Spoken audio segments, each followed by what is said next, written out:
Hello guys, welcome to mega minds. आज हम start करने वाले हैं एक नया टॉपिक जिसका नाम है बूलियन लॉजिक। स्टूडेंट जो कि काफ़ी सीरियस है अपने लॉजिक बिल्डिंग को लेकर किसी भी प्रोग्रामिंग लैंग्वेज में, उनके लिए बहुत ही इम्पोर्टेंट टॉपिक होने वाला है, क्योंकि जब हम इसकी डेफिनेशन पढ़ेंगे तो वो भी बहुत इंटरेस्टिंग है, जो कि काफ़ी सारे लॉजिक बिल्डर्स को पसंद आती है। ओके, तो हम स्टार्ट करते हैं। बूलियन लॉजिक क्या है? बूलियन लॉजिक एक कुछ ऐसा लॉजिक देना जिससे कंप्यूटर की थिंकिंग एबिलिटी बन जाए। मीन्स हम कंप्यूटर में काम करते हैं, पर हम कंप्यूटर में थिंकिंग एबिलिटी कहाँ से आई, ये सब डिफ़ाइन करता है बूलियन लॉजिक। कंप्यूटर कैसे थिंक करेगा, डिफरेंट सिचुएशन में क्या उसके एक्शंस होंगे, वो सब बूलियन लॉजिक डिफ़ाइन करता है। बूलियन लॉजिक कुछ नहीं है। बूलियन लॉजिक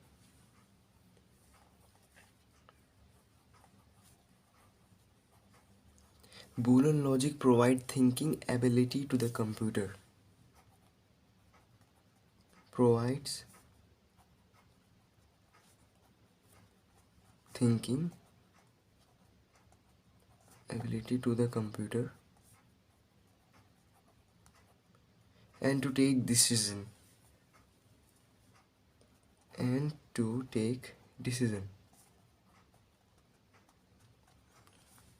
अगर मैं थोड़ा सा और कुछ लिखना चाहूँ इसके बारे में तो मैं लिखूँगा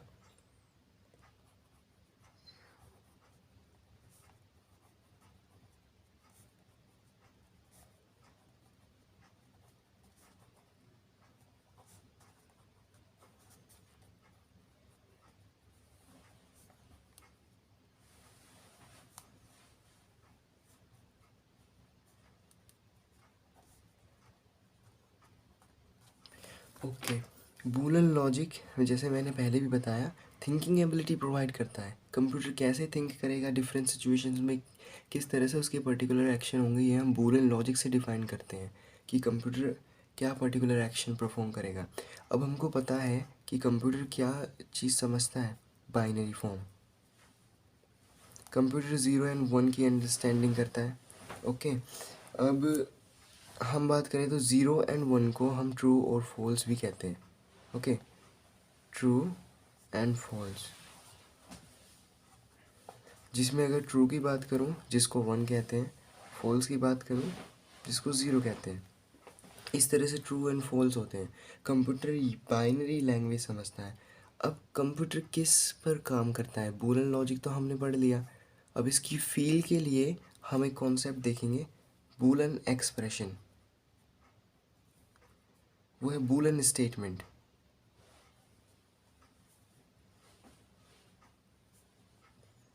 बूलियन स्टेटमेंट क्या?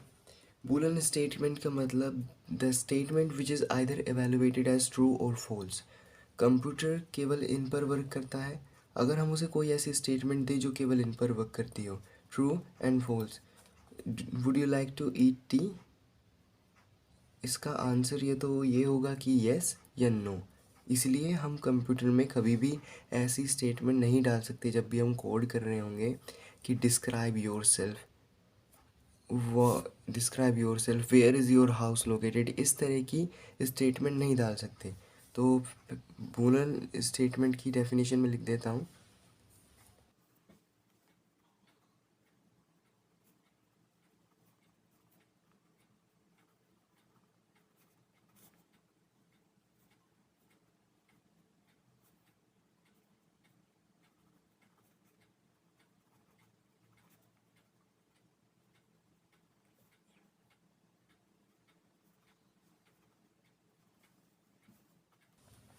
नाउ उसको जो भी स्टेटमेंट इवेलुएटेड हो सकती है, ट्रू और फॉल्स, इसके एग्जांपल भी देख लेते हैं।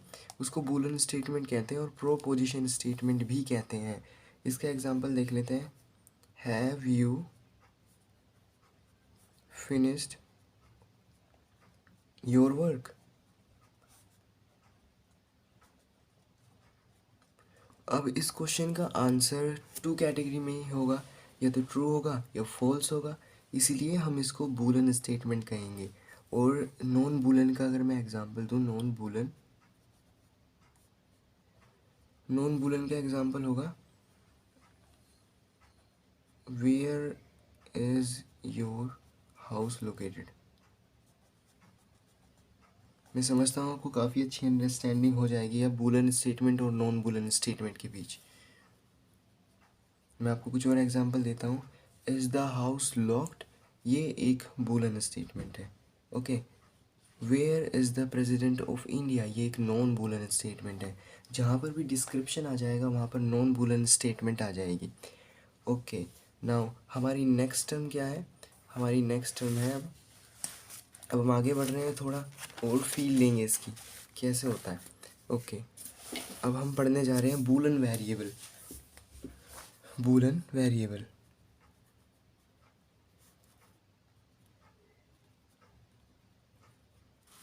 ओके। बूलन वेरिएबल हम क्या पढ़ेंगे? बूलन वेरिएबल, सबसे पहले तो वेरिएबल देख लेते हैं कि जब भी हम बेसिकली पाइथन की बात कर रहे हैं तो हम क्या कर रहे हैं, हम कोई भी वेरिएबल डिफाइन करेंगे। मतलब आपको पता है कांस्टेंट ये है 2, 3, 4 और ये हमारे वेरिएबल है XYZANB। These are the variable. Okay. Variable का यूज़ हम किसी भी वैल्यू को स्टोर करने के लिए करते हैं। जैसे x=1, मैंने अपने कांस्टेंट को 1 में पुट कर दिया, फिर जब भी मैं कोड लिखूँगा इस x को फर्दर यूज़ कर सकता हूँ। ओके। इसके फर्दर यूज़ करने के लिए मैंने इसको एक वेरिएबल में डिफ़ाइन कर दिया जो कि मेरा एक कंटेनर की टाइप वर्क करेगा और मैं इसको फर्दर यूज़ कर सकता हूँ किसी भी कोड में, किसी भी प्लेस पर। और किसी भी कोड में नहीं, उसी कोड में, उस प्लेस पर जो कोड मैं डिफ़ाइन कर रहा हूँ x=1 के लिए। ओके। नाउ बूलन वेरिएबल क्या होता है? बूलन वेरिएबल वो वेरिएबल जो कि बूलन कांस्टेंट डिफाइन करता है। अगर मैं बूलन कांस्टेंट, बूलन मीन्स जब भी बूलन वर्ड आए मीन्स बाइनरी।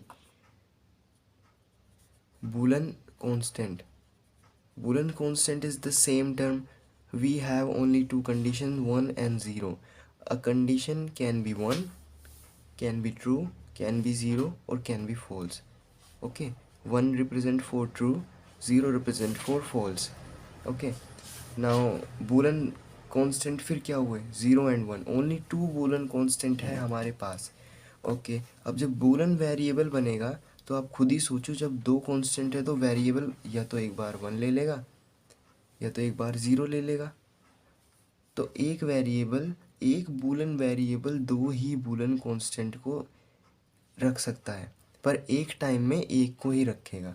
पर मैक्सिमम अप्रोच उसकी 2 है कि 2 बूलन कांस्टेंट को वो अपने साथ रख सकता है। ये नाउ मैं इसकी डेफिनेशन लिख देता हूँ।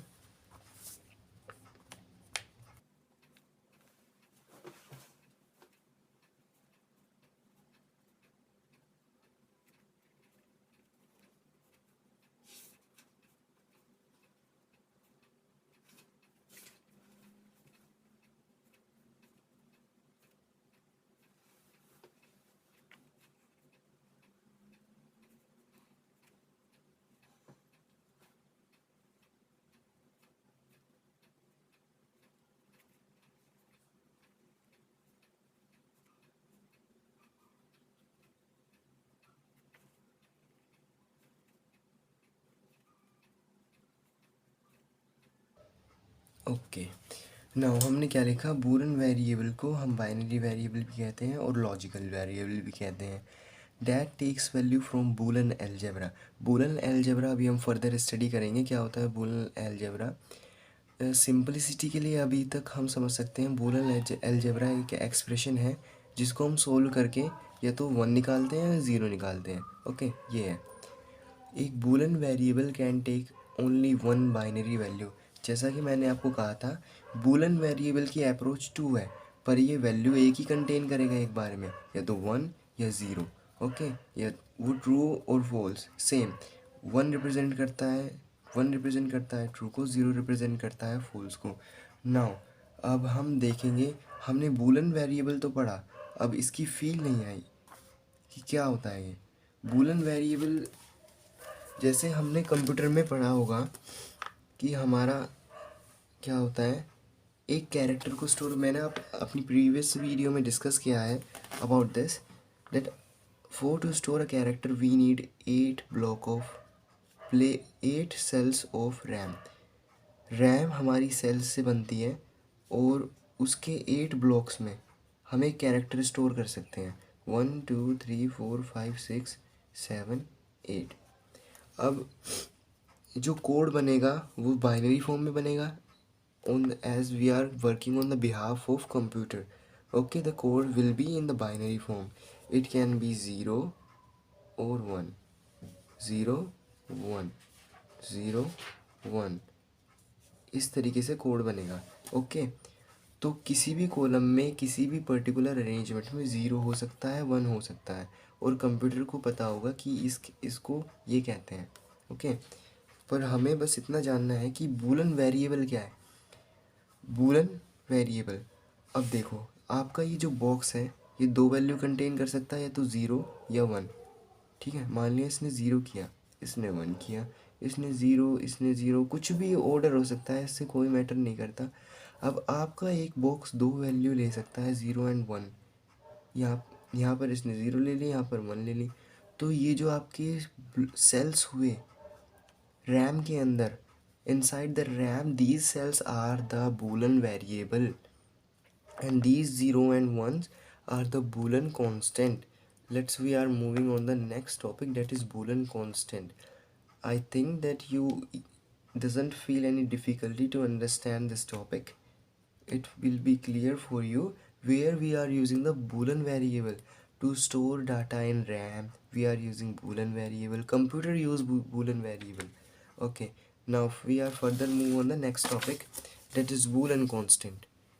Okay, अब आपको समझ आ ही गया होगा boolean constant क्या होने वाला है। boolean constant, okay, first I will write the definition, then discuss.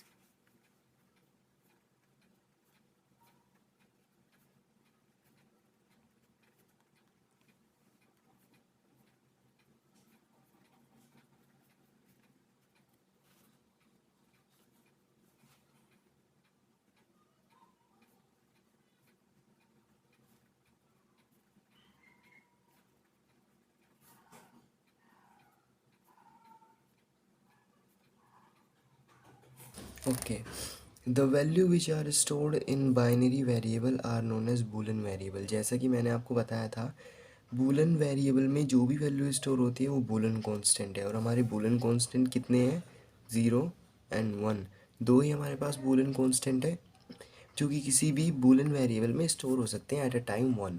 Okay, और therefore the value true false yes no 1 and oblique O 1 and oblique 0 are the Boolean constant.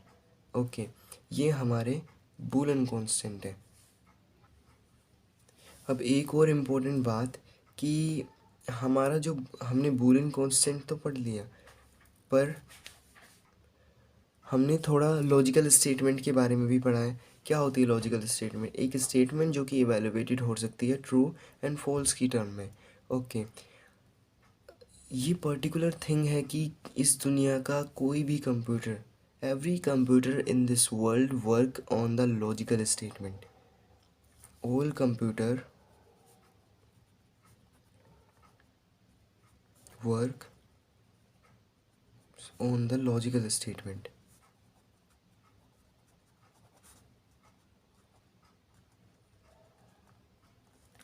Yes,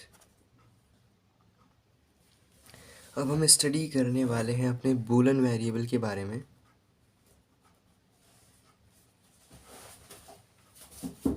no, what is Boolean variable? Boolean variable एक simply expression है जिसको computer solve करता है और last में value देता है 0 एंड 1 एज आउटपुट, क्योंकि कंप्यूटर इन्हीं चीज़ों को अंडरस्टैंड करता है। तो एक्सप्रेशन को भी इसी तरह से सोल्व करता है, जिसके कुछ ऑपरेटर्स होते हैं, उसमें परफॉर्म करने के एक्शंस होते हैं। तो मैं बता दूं आपको, Boolean variable, a variable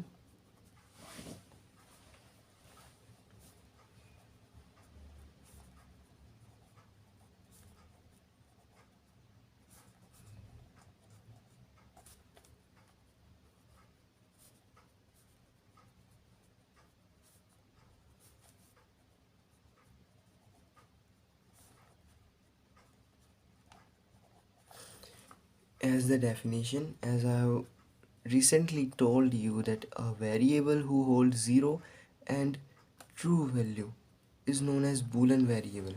Okay, boolean variable हम पहले भी डिस्कस कर चुके हैं, पर हम यहाँ बताना चाहते थे आपको बूलन एक्सप्रेशन। बूलन एक्सप्रेशन की भी डेफिनेशन सेम ही थी, पर सॉरी बाय मिस्टेक यहाँ पर बूलन एक्सप्रेशन आना चाहिए था। बूलन एक्सप्रेशन क्या होता है, वो भी बस एक एक्सप्रेशन होता है। जैसे आप लिखते हैं 2+3 - 1 एंड डिवाइडेड बाय 100, ये क्या हुआ, इसका कोई एक्सप्रेशन आएगा, कोई वैल्यू सोल्व वगैरह आ जाएगी। इसी तरह से कंप्यूटर में भी हम फंक्शंस में भी ऑपरेटर लगा सकते हैं। x+y.z कोई वेरिएबल, कोई या तो 0 आएगा या 1 आएगा। ओके, किसी भी फंक्शन में दो ही आउटपुट आएंगे, या 0 या 1। इस तरह से बूलन एक्सप्रेशन को हम डिफाइन करते हैं। वो भी एक ही वैल्यू कंटेन करता है, पर उसे सोल्व करना पड़ता है। ओके, जो कि एक मीनिंगफुल कॉम्बिनेशन होता है बूलन मैं यहाँ पे लिख देता हूँ,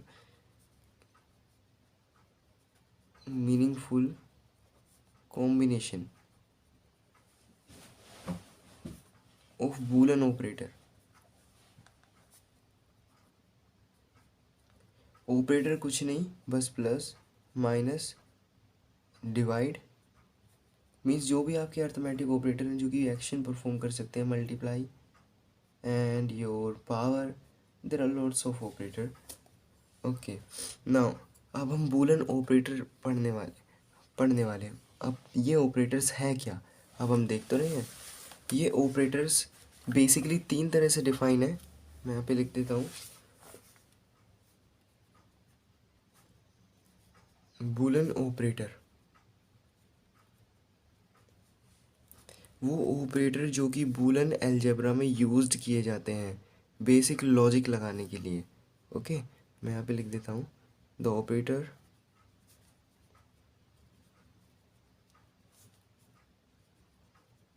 which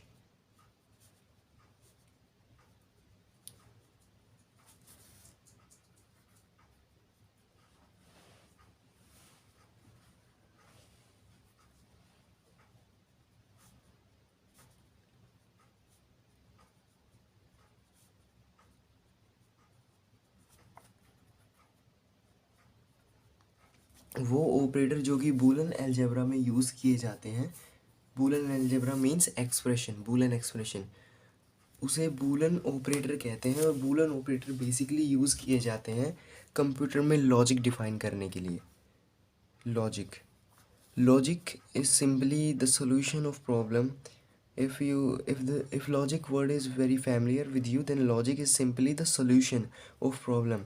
आपको कोई प्रॉब्लम दी गई है और आप कैसे अप्रोच करते हैं उसके सॉल्यूशन को, ये लॉजिक बिल्डिंग में आता है। इट इज़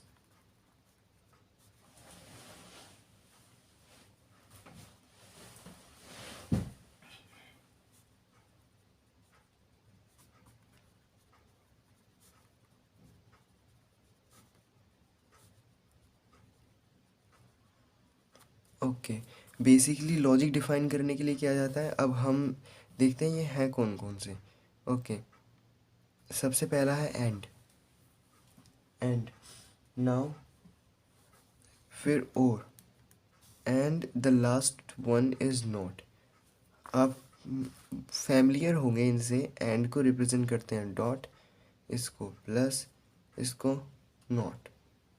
ओके, अब मैथमेटिकली फॉर्म में अगर हम देखें, हमारे पास अगर 2 लिस्ट है, एग्जांपल के लिए हम यहाँ देख लेते हैं। x इज इक्वल टू क्या है, 1 2 3 4। y इज इक्वल टू अगर हमारे पास है, y इज इक्वल टू अगर हमारे पास है 3 4 5 6, तो एंड का मतलब यूनियन। इसको ऐसे डिनोट करेंगे, ऐसे डिनोट करेंगे, और इसको ऐसे डिनोट करेंगे। ओके, नाउ अगर मैं x इंटरसेक्शन y की बात करूं, s इंटरसेक्शन y, शायद आपने पढ़ा हो या ना पढ़ा हो, पर मैं आपको बता देता हूँ। मीन्स जो चीज़ कॉमन है, जब भी आप पाइथन लैंग्वेज में, basically we are talking about the Python language. So whenever you are using the AND operator, क्या होगा, X Y intersection means X Y में आपको क्या कॉमन दिख रहा है, एक्स इंटरसेक्शन वाई 3 और 4 कॉमन है, आप देख पा रहे होंगे.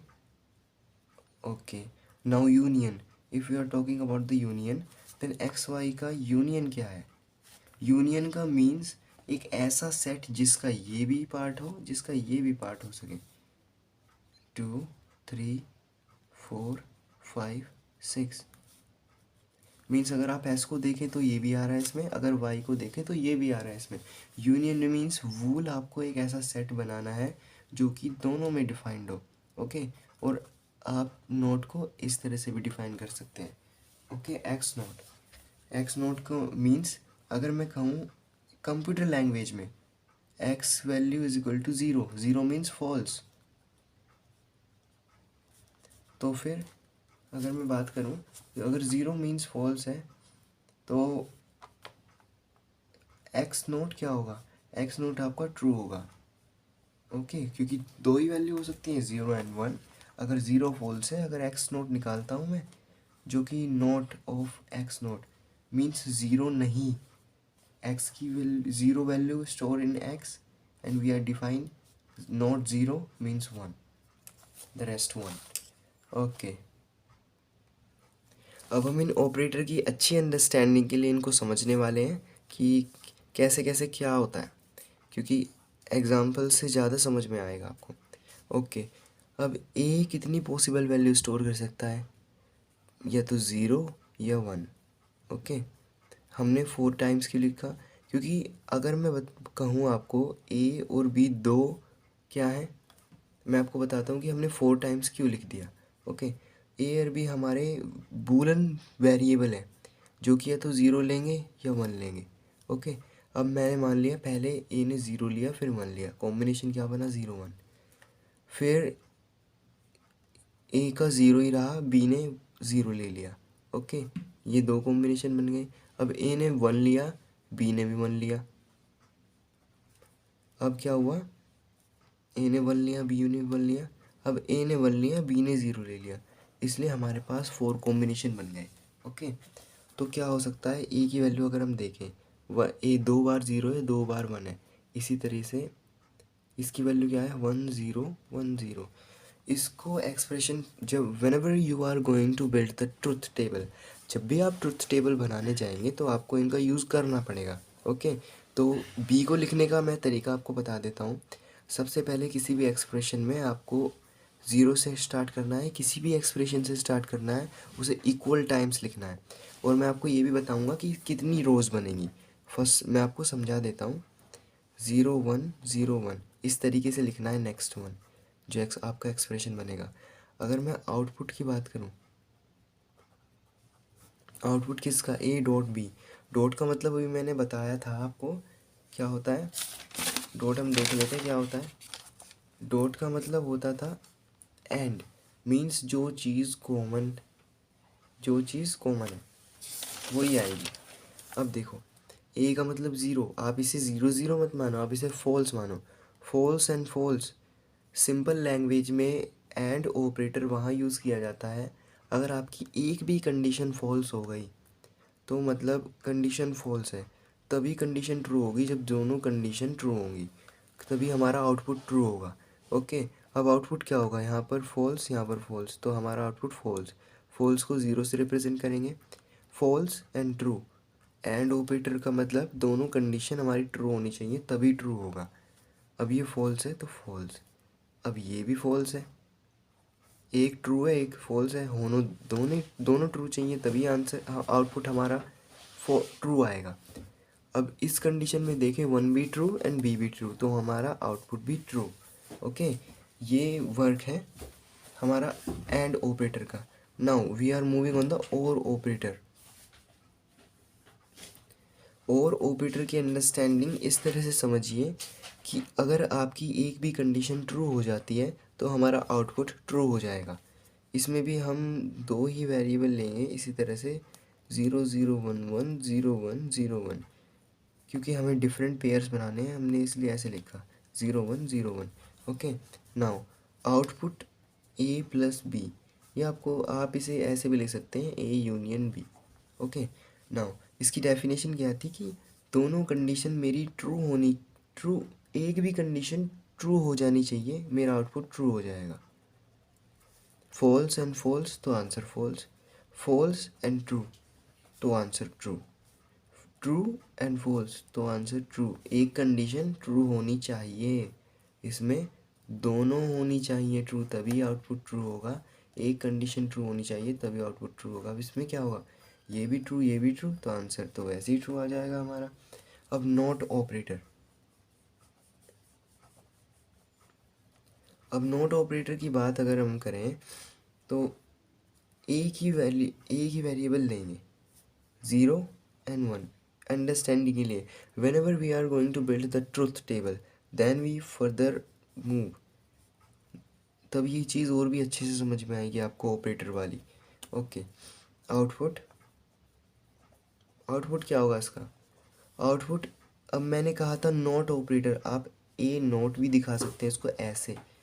ए नोट का मतलब कि ज़ीरो नहीं, ज़ीरो नहीं तो क्या, वन, मीन्स फॉल्स नहीं, फॉल्स नहीं तो ट्रू होगा, ट्रू, ट्रू नहीं तो फॉल्स होगा। मीन्स आपको उल्टा कर देना है बेसिकली। अगर मैथमेटिकल टर्म में कहूँ, अगर आपके पास मीन्स अगर आपको कोई इतना बड़ा एक्सप्रेशन दे दे, ज़ीरो वन टू, तो ए नोट आपका मीन्स ज़ीरो वन ज़ीरो, तो ए नोट आपका हो जाना चाहिए वन ज़ीरो वन, ये हो जाना चाहिए उल्ट। बस आपको रिवर्स कर देना है, आपको पता है ज़ीरो को वन से रिप्लेस कर देना है, वन को ज़ीरो से रिप्लेस कर देना है, आपका नॉट ऑपरेटर फाइंड हो जाएगा।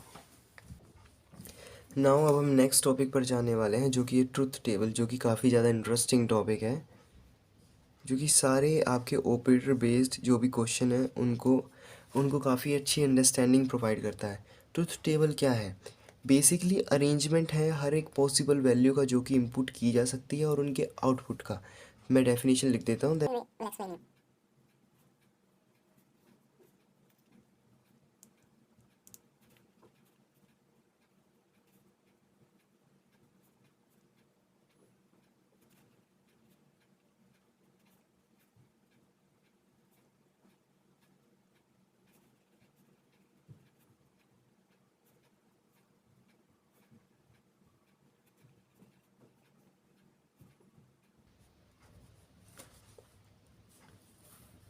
Tubular format, now we have written our definition.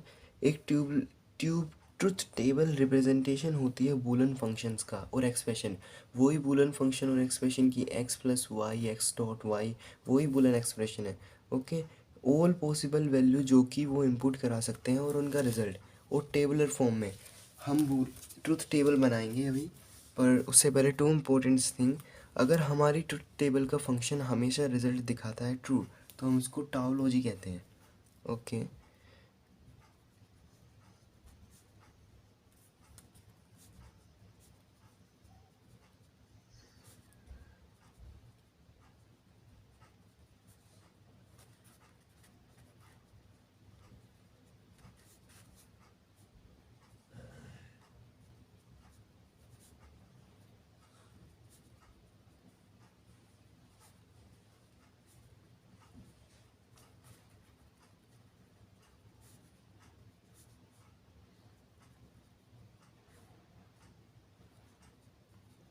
टाउटोलॉजी, अगर हमारा बूलन एक्सप्रेशन हमेशा ट्रू रिजल्ट दिखाता है तो हम उसको टाउटोलॉजी कहते हैं, और अगर फॉल्स रिजल्ट दिखाता है, सेम, आपको सेम पॉइंट कोई नहीं, मैं लिख देता हूँ।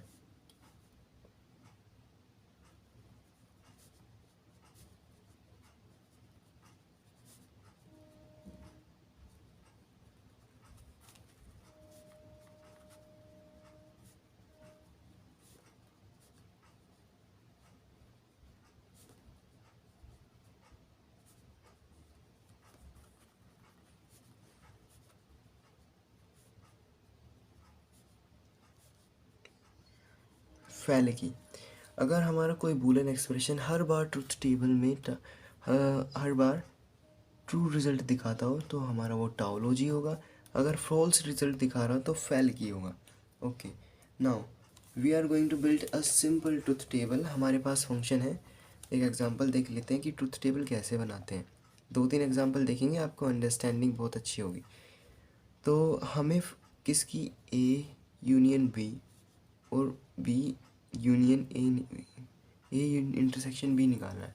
अब इसमें आपको कंफ्यूज नहीं होना, मैंने आपको टेबल में बता रखा है ए यूनियन बी क्या है, और ए यूनियन बी को हम और से रिप्रेजेंट करते हैं और ए इंटरसेक्शन बी को हम एंड से रिप्रेजेंट करते हैं।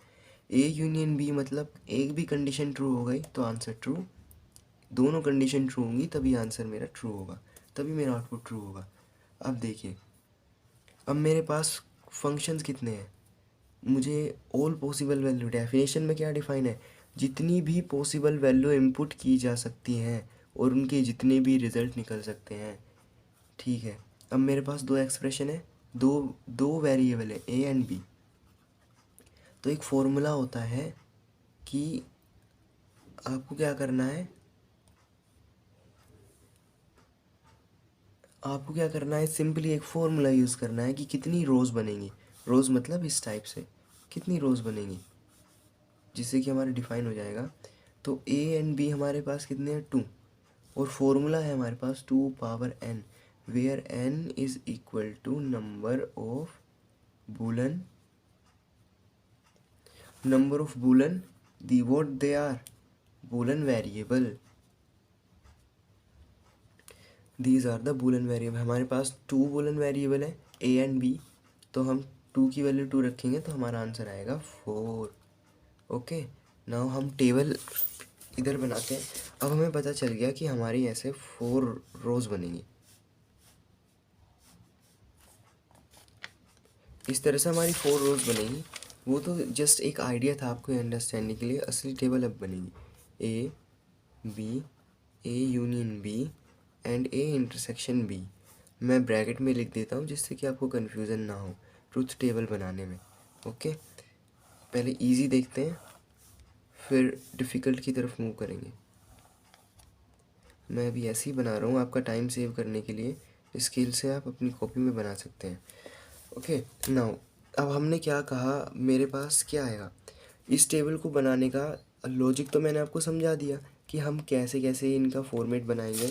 यहाँ पर मैंने आपको लॉजिक समझा दिया कि क्या पॉसिबल इनपुट हो सकते हैं और उनके आउटपुट क्या हो सकते हैं। ओके, नाउ पेपर में हमारे पास इतना टाइम नहीं रहेगा तो हम क्या करेंगे, सबसे पहले ए में कितनी वैल्यू स्टोर हो सकते हैं, 2 या तो 0 या 1।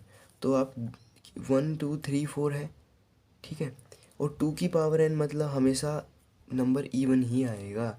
इवन को हम बड़े आसानी से 2 से डिवाइड कर सकते हैं। तो हाफ पार्ट में आपको 0 डालना है, हाफ पार्ट में 1 डालना है। तो 0 0 1 1। फिर क्या करना है, इसका अपोजिट बी में क्या करना है, एक बार 0 एक बार 1, एक बार 0 एक बार 1। तो ये आपका ऑल अरेंजमेंट बन गया जो भी पॉसिबल इनपुट्स हो सकते हैं। अब देखिए, ए यूनियन बी मतलब और दोनों में से एक भी कंडीशन ट्रू हो गई तो मैं यहाँ ट्रू लिख दूंगा। False false false, false true true, true false false, true false true. एक भी कंडीशन ट्रू हो गई तो मैंने ट्रू लिख दिया, यहाँ भी एक ट्रू हो गई तो यहाँ भी ट्रू लिख दिया, दोनों ट्रू है तो मैं ट्रू ही लिख दूंगा। अब एंड, दोनों कंडीशन ट्रू होनी चाहिए तभी हमारा आउटपुट रिप्रेजेंट ट्रू होगा। Okay, now 0 0 means false false false, false true true, false false, false true false आएगा। इनमें काफ़ी कन्फ्यूज़न होती है, इसलिए आप क्लैरिटी रखिए, क्योंकि जल्दबाजी में जब भी आप हरी अप करते हैं तो थोड़ा सा मिस्टेक होने के चांसेस ज़्यादा होते हैं। Okay, now false, this is true. इस तरह से आपकी ट्रुथ टेबल बनती है। अगर मैं एग्जांपल के लिए लूँ कि मेरे पास 3 वेरिएबल है, अभी मैंने आपको फॉर्मूला बताया, मेरे पास 3 वेरिएबल है ए बी सी, तो मेरे पास कितनी रोज़ बनेगी, 2n। Okay, 2n 2 power 3 is equal to 8 rows बनेंगी। मैं आपको दिखा देता हूँ बना के, ये हो गई। ओके, 8 रोज़ बनेंगी, अब हमें पता चल गया।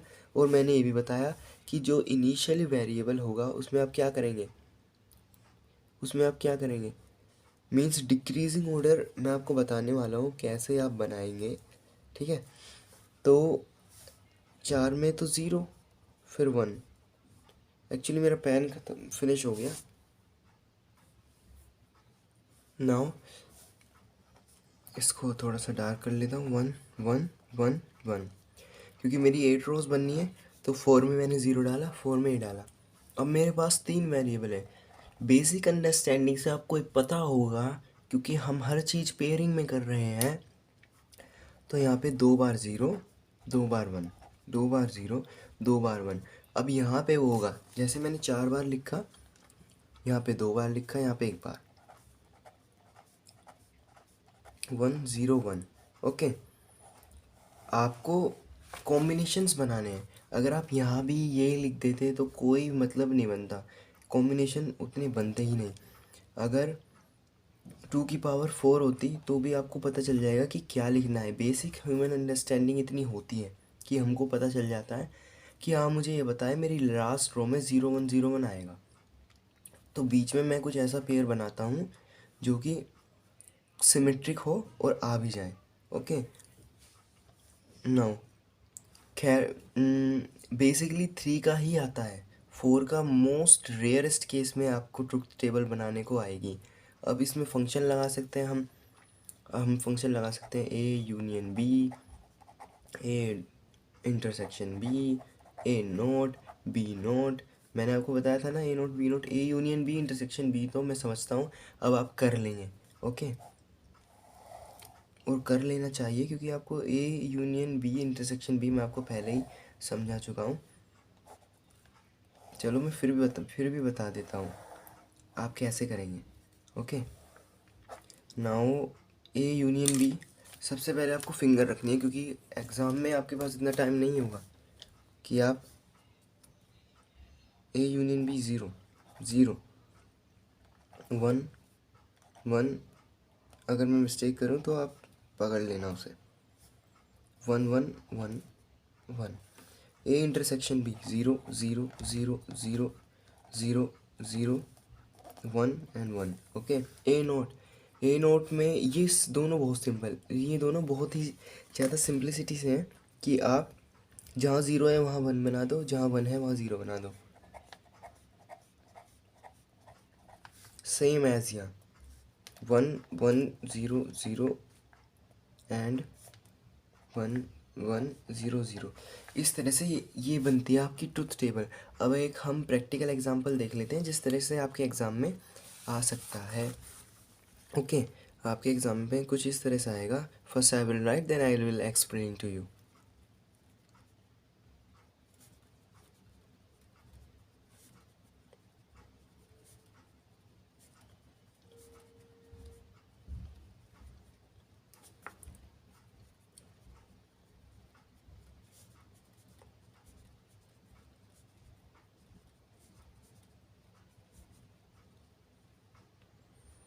Okay, no you doesn't have any need to write the steps. Okay, इतना ठीक है। अब हमें क्या बनाना है, इस फंक्शन का बूलन, इस फंक्शन का ट्रुथ टेबल बनानी है। तो हम क्या करेंगे, 3 वेरिएबल्स हैं। सबसे पहले देख लेते हैं कितनी रोज आएंगी। 1 2 3 वेरिएबल्स हमारे पास। तो हम क्या करेंगे, 2 power 3 is equal to number of rows calculate करने के लिए 8। तो हम क्या करते हैं, हम मैं स्केल्स ले लेता हूँ। स्केल ए बी सी,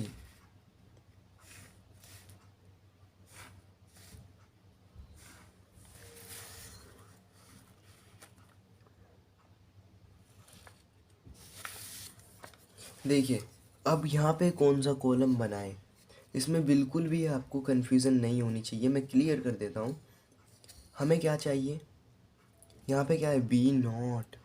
यहाँ पे बी नोट है तो मतलब बी नोट भी हमें चाहिए, तभी तो उसको ए डॉट करेंगे। और फिर क्या चाहिए, देखो अब हमारा बी नोट निकल गया।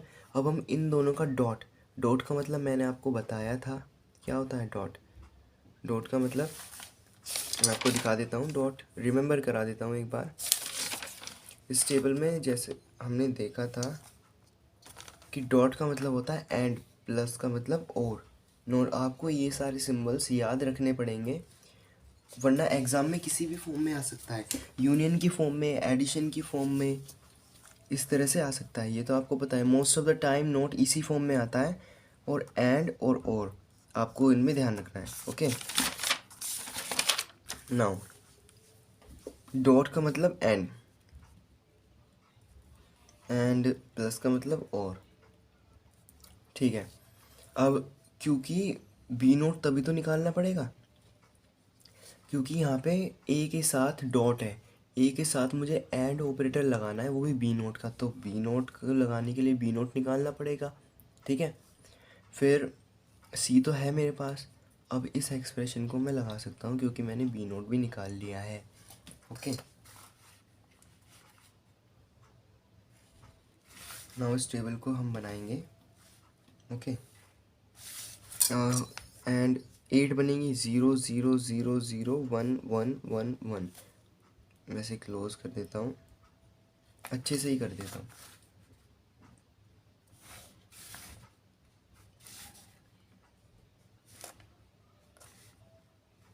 नाउ यहाँ पर क्या बनेगा, 0 0 1 1 0 0 1 1, सी 1 0 1 0 1। नाउ बी नॉट, मैंने आपको बताया था नॉट का मतलब रिवर्स कर दो, 0 की जगह 1, 1 in place of 1 you will write 0। Okay, A dot B not. अब जिस भी तरह का ऑपरेशन लगाना है फर्स्ट 2 फिंगर उन पर रखना, एंड ऑपरेटर, अगर दोनों वैल्यू ट्रू होंगी तभी रिजल्ट ट्रू आएगा।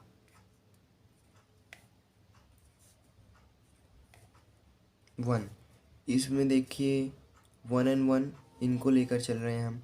अगर फिंगर रखने का मतलब ये नहीं है कि हम बच्चे वाली हरकतें कर रहे हैं, क्योंकि अगर हमने हटा ली तो इस टेबल में इतने सारे नंबर हैं, बहुत ही ज़्यादा कन्फ्यूज़न हो सकती है कि आप क्या ले रहे हैं। ओके, तो इससे काफ़ी जल्दी आप एकदम से लिख देंगे 0 एंड 0। ये बन गई आपकी ट्रुथ टेबल इस फंक्शन की। अब मैं कहूँ कि मेरे को क्या चाहिए, A dot B dot C आ गया। अब मैं क्या करूँगा, A dot B dot C. तो फर्स्टली आप क्या करेंगे, या सी नोट आ गया, नोट वाला तो आप कर ही लेंगे, अगर आप इसको कर सकते हैं तो नोट वाला किसी में भी नोट लग जाएगा, आप कर लेंगे, ठीक है। तो इस तरह के फंक्शन को एवेलुएट करने के लिए सबसे पहले हम क्या करते हैं, पहले ए डॉट बी निकाल लें, फिर जो वैल्यू आएगी उसमें सी का डॉट कर देंगे। ओके, ए डॉट बी निकाला, यहाँ से निकल जाएगा एक डॉट बी हमारा।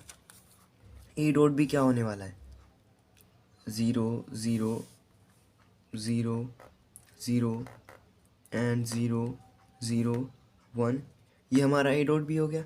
अब आपको पता है इसमें आप असाइन मत कर देना, अंडरस्टैंडिंग के लिए ऐसे समझ सकते हैं, ए डॉट बी को हमने एक्स मान लिया, फिर एक्स डॉट सी लगा रहे हैं, पर आपको टेबल में लिखना नहीं है, यहाँ आपको सीधा यहाँ पे लिखना है A dot B dot C. Okay, आपको लिखना ऐसे है, ठीक है। अब ए डॉट बी निकल गया, अब सी में और लगाना है, ए डॉट बी को पकड़ो और सी को पकड़ो, 0 0 0 0 0 0, दिस इज़ 0 दिस इज़ 1, ऐसे और भी और बन सकते हैं। ओके, अगर मैं सी डैश लगा दूँ तो क्या होगा, सी बी नोट का मतलब आपको फिर ये वाला लेनी है, ए और बी डैश का निकालना पड़ेगा, फिर जो उसका आंसर आएगा उसको सी में करना पड़ेगा, ठीक है। ऐसे होता है, ऐसे आप किसी भी चीज़ का कर सकते हैं। ओके, मैं आपको एक क्वेश्चन दे देता हूँ, उसे आप प्रैक्टिस करना। आपको क्या करना है, एक ट्रुथ टेबल बनानी है इस फंक्शन की। मैं शॉर्ट में राइट कर देता हूँ क्योंकि आपको डिफ़िकल्ट लग रहा होगा थोड़ा, तो मैं बता देता हूँ। A B C 3 he variable है, तो आप वही टेबल बनाएंगे, 2 पावर 3 इज इक्वल टू 8, उसी टेबल बनाएंगे, उसी अरेंजमेंट में लिख देंगे, ठीक है। उस अरेंजमेंट में लिखने के बाद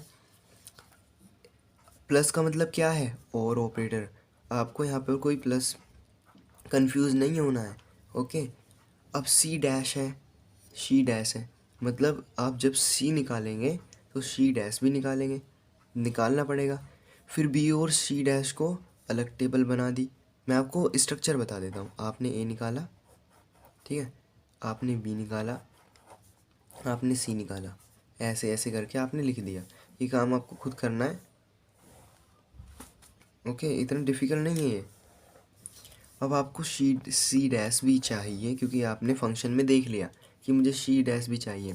अब सी और सी डैश की वैल्यू को इस तरह से करके मैं बी डॉट सी डैश निकाल लूँगा, ठीक है, बी डॉट सी डैश। अब मेरे को ए डॉट सी डैश भी चाहिए। स्प्लिट करके आप पहले टेबल में यहाँ बना लो, जो भी यहाँ पे एक्सप्रेशन है उसको स्प्लिट करके, ओके। नाउ अब क्या बचा, ए तो हमारे पास है ही। अब क्या करूँ इसको, फिर वही चीज़ बन गई आपकी जो मैंने आपको बताई थी कि A dot B dot C. अब यहाँ पर क्या बन गया आपका, और ऑपरेटर है यहाँ पर, ए डॉट की जगह प्लस प्लस बन जाएगा, ठीक है, इस तरह से हो गया। अब आपने ये वैल्यू निकाल ली, ये वैल्यू निकाल ली, फर्स्ट टू वैल्यू को लो, इनका निकाल दो और ऑपरेटर, क्योंकि प्लस है साइन, ओके, बीच में प्लस है, और ऑपरेटर मान लिया एग्जाम्पल के लिए 0, यहाँ पे 1 आया, इन दोनों का क्या होगा 1, A dot B dot C dash. अब देखिए वही एक्सप्रेशन बन रहा है ना, डॉट को तो आप रिप्लेस कर देंगे प्लस से बड़ी आसानी से, ओके, ऐसे लिख देता हूँ मैं। फिर अब ये आंसर आया, इस आंसर का ए सी के साथ, ए सी के साथ इसके आंसर का इससे आपको और ऑपरेटर लगा देना है, ओके। इस तरह से आपकी ट्रूथ टेबल बन जाएगी डिफ़िकल्ट से डिफ़िकल्ट फंक्शन की भी, okay. Now thank you for, if you like the video then please like and subscribe if you see that this is really helpful for you, otherwise not. Thank you.